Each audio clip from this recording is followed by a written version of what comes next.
katigayunan. Imong desisyonan, buluhaton mong giatiman, atiman na ang kahigayunan. Laing suliranon ang hatag ag higayon, ug di dapat unyaon.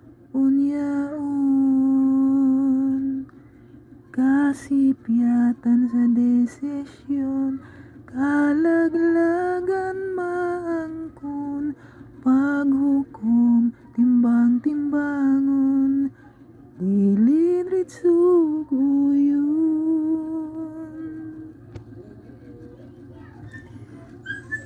Susihon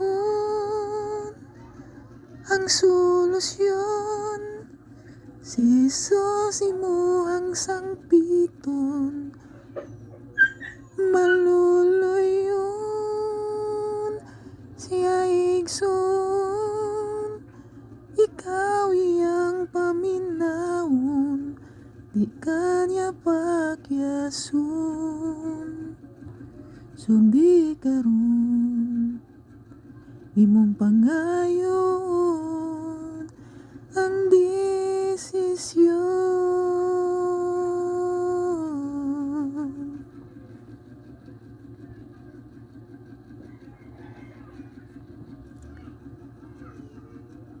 Ang katigayunan, maangkon mo man ang tanan, apan kalag mo way kasiguruhan.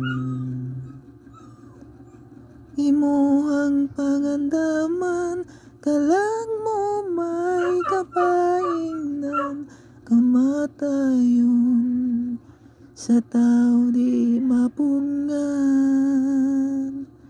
Lawas sa tao may katapusan, apan kalag way kinutuban, duha lamang ang mapadulngan, impyerno o kalangitan.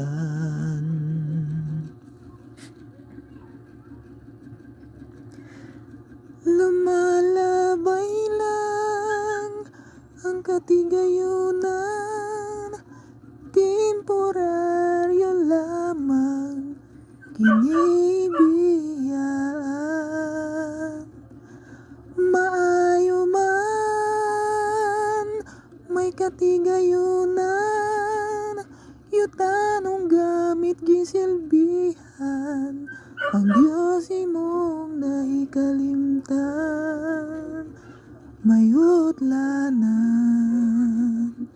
ang katigayunan, kana hinuktukan.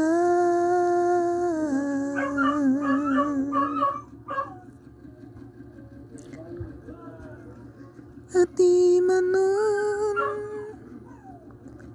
pakanon, dalag mo bulawanon, imuhan inggalmon.